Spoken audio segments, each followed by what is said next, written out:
চাল কেনার মতো টাকা নাই আমার কাছে। আমার উপর কিছু লোকে খুব রকম নির্যাতন করে, অথচ হুজুরে আসছে যে কয়দিন থাকে আমি ভালোই থাকি। অসুস্থ মানুষ, আমার বাঁচার অধিকার আছে কি নাই? 34 বছর জমি খরিদ করা, হুমকির মুখে আছি। এটা চালায় কে?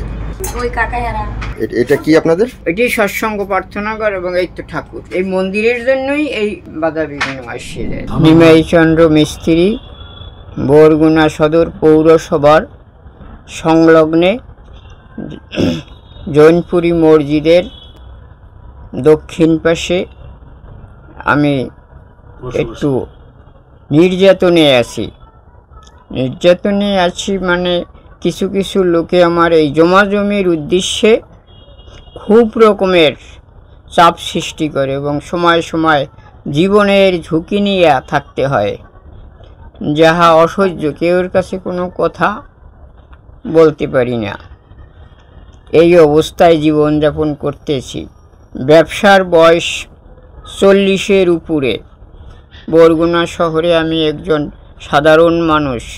মুলি ব্যাসের বেড়া, হোগলা, চাটাই এই নিয়ে জীবন বহন করি, সংসার বহন করি, সাধারণভাবে চলতেছে। কিন্তু কিছু কিছু লোকে আমাকে খুব রকম জ্বালা যন্ত্রণা করে, ঘর দুয়ার ঠিকমতো তুলতে পারি না।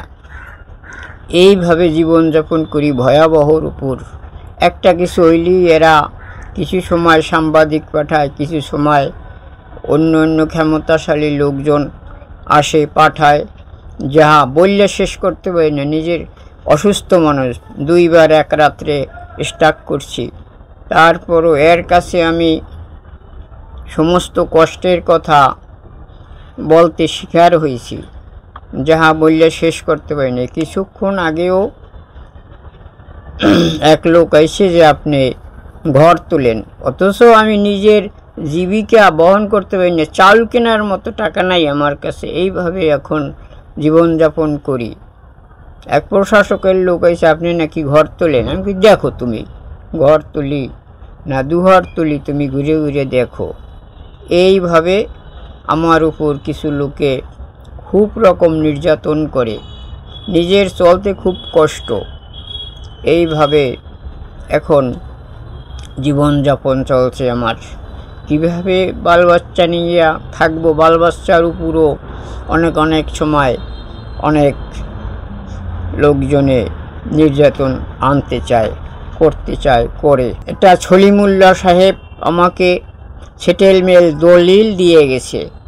তারপরে এই জমিটা খোলামেলা ছিল। তারপরে আসে একটা মসজিদ, জৈনপুরী মসজিদ, আমি অনেক ছাড়িয়ে দিছি। তারপরে পাশে আসি, হুজুরে আমাকে বলছে যে নিমাই, তোমার আর কোনো ভয় নাই, আমার কোনো লোকজনে তোমাকে কিছু বলবে না।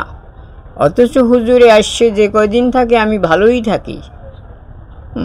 হুজুরে চলে যাওয়ার পরেই এরে পাঠায়, ওরে বাতায়, সাংবাদিক পাঠায়। আমি কিছুই বুঝতে পারি না যে আমি আমার মতো একজন সাধারণ মানুষের উপরে যে এত নির্যাতন, অসহ্য। ডিসি স্যারেরও আমি বলছি, স্যার আমি যেভাবে সুস্থ ভালো থাকতে পারি, এই জমি নিয়ে আদালত চলে, তারপরও এরা এই আমার উপরে কিছু কিছু লোকজন খুব রকমের জ্বালা যন্ত্রণা করে। ওইটা করেন আপনি, ওইটা করেন, সেইটা করেন, জমির উপর ঘর কেন তোলেন? আমি সরকারের কাছে জানতে চাই যে আমি সাধারণ মানুষ, অসুস্থ মানুষ, আমার বাঁচার অধিকার আছে কি নাই? আপনাকে এই জমিটা কি জন্য দিয়েছিল, ওই বিষয়টা একটু বলেন। বাণিজ্য করার জন্য দিয়েছি জমিটা। আমি একজন মুলি ব্যাসের চাষের ব্যবসায়ী। আমার কাছে হোগলা, মুলি ব্যাসের বাঁশ, তারপরে বিল্ডিং করার চালি, বেড়া, এই ঝাড়ু, এই সমস্ত বিক্রি করি। আমার ব্যবসার বাস 40-এর উপরে, কিন্তু জমির উপরে বাস করি। অভিযোগ আমি যাহাতে ঘর দুয়ার তুললে ঠিক মতো থাকতে পারি, বাল বাচ্চা লই যাতে আমি বাঁচতে পারি, এই জন্য আমি এই করছি, যেমনি থাকতে পারি ভালো সুস্থভাবে, জানি আমার এই টেনশনটা না আসে। আমি অসুস্থ মানুষ, 2 বার এক রাত্রে স্ট্রোক করছি, তারপরও আমার এই জীবিকা বহনের জন্য আমি যাতে সুস্থ থাকতে পারি, যেভাবে ব্যবসা বাণিজ্য করতে পারি। আমার দিনকাল নিজে 2টা ছেলে, বড় ছেলে এখানে থাকে না, বাড়িতেও থাকে না, ও বাহিরে, না দেশের বাহিরে না, বরগুনার বাহিরে। ও কোনো খরচাপাতি দেয় না, ওর বাল বাচ্চা আমার কষ্ট ভোগ করা লাগে। এই আমার ওই পুতির বউ আমার কাছেই থাকে, নাতিরা আমার কাছেই থাকে। আর ছোট ছেলে ওয়াইফাই লাইনের কাজ করে, ওর দিয়েই আমার এখন চলাফেরা, কিন্তু নিজের চলতে ফিরতে জীবিকা বহন করতে খুব কষ্ট হয়। আপনি তো নিজেকে দাবি করছেন একজন নিরীহ মানুষ হিসেবে, কিন্তু আপনার বিরুদ্ধে এই যে প্রতিপক্ষ যা লাগছে, এই কারণটা কি বলে আপনি মনে করেন? একমাত্র এর কারণটাই হয়েছে এই জমিটা ছাড়িয়ে দিলেই অনেকেই অনেক রকমের লাভবান, আর আমি নিঃস্ব হয়ে যাই, মরে যাই, আমার ছেলেরা পাগল হয়ে যাও, এই দিকে কেউই তাকাচ্ছে না। এই একমাত্র উদ্দেশ্যটাই এই জমিটা, যাহাতে আমি সুস্থ ভালো থাকতে পারি, সেটা এই কিছু কিছু লোকে এটা কোনো রকমেরই চায় না। সরকারের সাথে আমার মামলা চলে। কিছুদিন আগে টিএনও সাহেব নিজে আসিয়া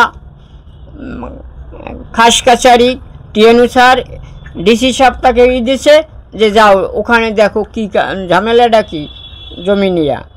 ডিসি সাহেব মানাই দিয়েছে টিএনও সাহেব এক্সিলেন্ট পৌরসভার ইঞ্জিনিয়ার, এই মসজিদ পক্ষ, এই তিন পক্ষকে নিয়ে মাপযোগ হয়েছে নস্কা দেখে, এই জায়গায় এই জমি, এই জায়গায় সব কিছু। আর কিছু কিছু লোকে কয় না এখানে না, এখানে থাকতে পারবে না, তোমার জমি আর এক দেশে, অনেক রকমের কাউরিকাঞ্জাল হয়। এই এগো বোঝানো যাবে না। তাদেরকে বলছি সরকারের সাথে মামলা, সরকার যেটা করবে, যদি সরকারের এখানে না থাকে, সরকার কোন জায়গায় আছে বললে দেও, যেখানে মাপে দিয়ে গেলে ডিসির পক্ষ থেকে এক্সিলেন্ট, টিএনও, নদীবন্দর, পৌরসভার তা পৌরসভা বুঝে নেছে, মসজিদের তা মসজিদ বুঝে নেছে। এই দাগের সাথে আমাগো মসজিদের সাথে পৌরসভার সাথে কোনো সম্পর্ক নাই, সেখানে আর কি থাকতে পারে? আপনার কি দুর্বলতার জন্য ওনারা আপনাকে উৎখাত করতে চাচ্ছে? দুর্বলতাটা তো আমার টাকা পয়সা নাই, আমি কাউকে ডাকলে আসবে না, হ্যাঁ একজনে 7 জন আসবে ডাক দিলে। কিছুদিন আগে আমি ছিলাম এই বরগুনার বাহিরে, এরা এসে দেখে আমার চুলার দ্বারে পায়খানার ট্যাঙ্কি বসাইবে। এটাও কি মানুষের ধর্ম? আপনি এখন সর্বশেষ কি চাচ্ছেন? আমি চাচ্ছি যাতে আমি ব্যবসা বাণিজ্যটা অন্তত পক্ষে করিয়া এই জমির উপর থাকিয়া করতে পারি, সুস্থ মাথায় মানুষের সেবা করতে পারি। আমার এই ব্যবসা বরগুনাতে মুলি বেশের ব্যবসা আর কোথাও নাই, বরগুনা জেলার মধ্যেই নাই। এই হোগলা চাটাই, এই মুলি বেশের ব্যবসা, মুলি বেশের যা কিছু, মানুষ মরলেও মানুষ দৌড়েই আসে অনেক রাত্রেও আমার কাছে যে বেড়া দেন, চাটাই দেন, কয় বরে লাগবে, হোগলা দেন। জানি আমি মানুষের সেবা করিয়া সুস্থ মধ্যে বাকি জীবনটা চলে আসতে পারি, আমার এইটাই পাওনা।